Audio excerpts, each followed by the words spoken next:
air is slowed, thickened with sweetgrass, even though the inside of the great hall could be holding thousands.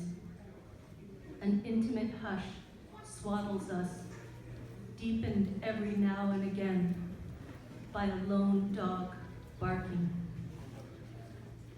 So much beauty and sadness gathered together and packed into each atom.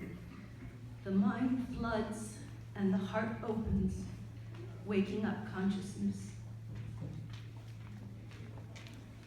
All the gifts that were created and carried in the walk across the land to the nation's capital to break the coppers are laid out in the core of the room, forming a central axis around which the dancers turn. They move. In one instance, a mother and daughter one doing the traditional fancy dance, the other doing the contemporary fancy dance. A circular story of how communication changes over generations, how time has been compressed, and bizarrely distance expanded instead of what we are led to believe. This is just the beginning of our journey here tonight, to draw together, to close the gaps between us. Gratitude pours in from all directions. Different ways of seeing open in the mind's eye. Why did they walk 5,000 kilometers? They walked to bring back tradition, to say, we are still here. Are you ready to listen? You need us more than ever. We walk to gather strength to speak the truth, to grieve the loss and genocide. Our host brings a glass of water to the tiny incandescent lawyer who is speaking about untangling the language of the law so that governments can be held responsible for annihilation, past and present. She is losing her voice after decades of work in which she has survived her entire family, one by one gone, father, mother, sisters, brother. She is courage personified. This forest of knowledge springs from a well so full of lived truth that it moves across our minds like a completely different animal, one that speaks the language beyond languages, a language of time, of silence, of moss growing on the other side of the world. The salt and pepper-haired research scientist from the Department of Fisheries and Oceans said shyly that he would like to read a poem. And he does. He reads an epic poem about the interconnectedness of all beings on Earth, returning over and over to the salmon, our keystone species here in the Pacific Northwest. He knows that he works within a system that cannot hear poetry, and he knows that poetry is the answer. He lives inside this contradiction with as much grace as he can muster. Beau lifts babies in the air, one by one, in a naming ceremony, and we are asked to repeat the names, to remember the sacredness of these lives and the purpose of our own. It is as if we have entered into another dimension of time, simultaneously slower and huge, beyond imagination. Mikala, the crowd roars. Mikala is the new name of the tiny, sleeping lump of girl. Mikala means dreaming.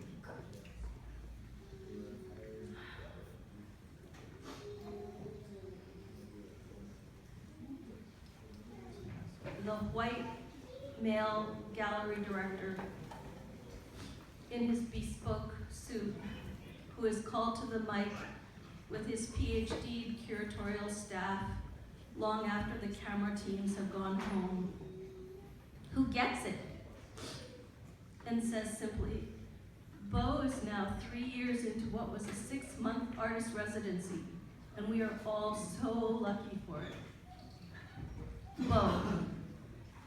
Beau, teacher of expanded time, slide blues guitarist, carver. I've laid out the sequence of the Potlatch's events in my own internal order. I understand several days later why certain people requested that there be no recording of their words, not only to bring us back to the real, but to make us acknowledge our own acquisitiveness, our own hunger as the taproot of suffering. Everything here lets us know that the shift requires patience, endurance, and what we gain in the transformation is an expanded sense of time. And yet, how I wish you had seen the extraordinary young Aboriginal musician who played a rack of electrified antlers on the floor. It seemed, even as it was happening, like a dream, like a lucid dream shared by the hundreds, or was it thousands of people breathing in that sound. She put her lips to the bone and blew through the lace of perio steel, scraping the points of the antlers on the ground to emit a sound older than music. I asked her later where I could see or hear this again, and she said, only in gatherings like these. Like Gitanos I knew decades ago in Europe, her art is a gift bestowed just to those who are present, who have come to meet the gift, to rise to the challenge. The lawyer had asked us to pause and think about the way language has the potential to carve up our understanding and therefore our engagement with the world. Take the word mortgage, she said. Its roots come from the word mort, which in French means death, and gage, which often means grip. So hear what you are saying when you say, I'm going to pay my mortgage. You are saying, I am going to pay my death grip. How can we find another way, another path, when we don't even want to admit we are lost? With our homes in hock, our thoughts flooded with anxiety, fear, and shame, it's hard to find the puzzle pieces, to keep a narrative of meaning moving forward from day to day. It's hard to feel the moss beneath our feet, to hear the bird's song in our calculations. Remember this. There was and always is a side, deep dish of humor. How to avoid looking in mirrors. How to sidestep gravity with humility or outright goofiness. The chief's granddaughter shows us by repeatedly flopping to the floor, lighting up her pair of sparkle princess shoes, and again tonight, trying to change the images on the projector. Thank you again and again.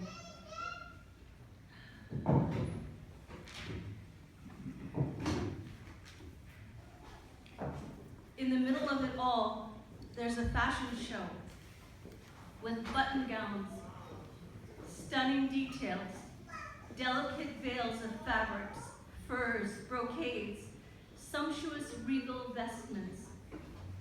The collection, which is called Worth Our Weight in Gold, is for the murdered and missing women of the downtown East Side. The designer has captured the world's attention with beauty to make it focus on horror, the ancient wisdom of the trickster, binding opposites into a whole. Then there are the transformation masks with their opening snap of fierce honesty,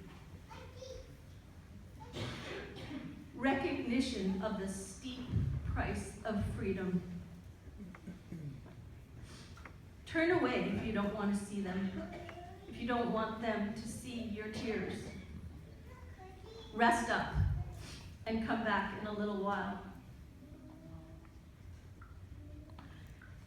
I know it's not just the mention of the Eiffel Tower, the trays of Alaskan king crab, the quintuple smoked bars of river salmon, the lush, overwhelming generosity of the moment, of the people, of the land itself that is making me see stars.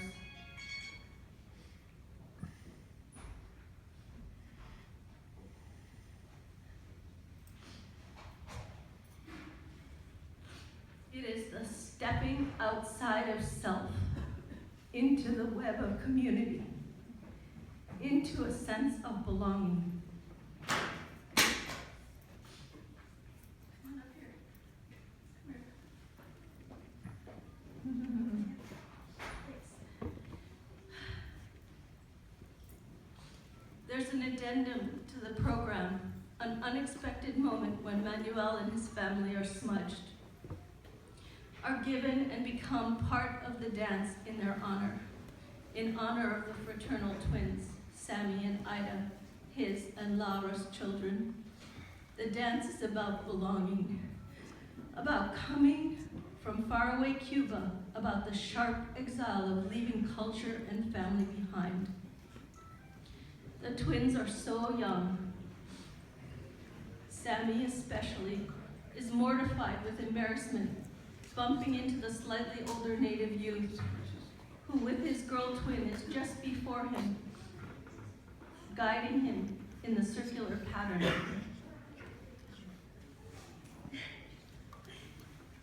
Each time Sammy backs up, he bumps into his sister behind him. So it must be. It is poignant beyond words.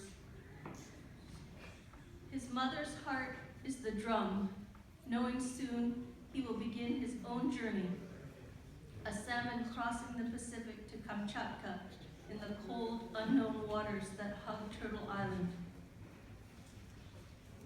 Beau closes with the story of when 3 scientists came to visit his studio, and his grandson was playing Legos in the corner. The first scientist asked the child if the world was in danger, and he said, yes. The second one asked, do you think we are going to be okay? And the child said, yes. And the third scientist asked, what should we do? And the child said, learn to clean up after ourselves. The whole time Beau is telling the story, he is holding the small boy who stands in front of him, stands with his grandfather, who has brought these people together and made space for all the ancestors, filling every cup to overflow with love. In all directions. Thank you, Beau.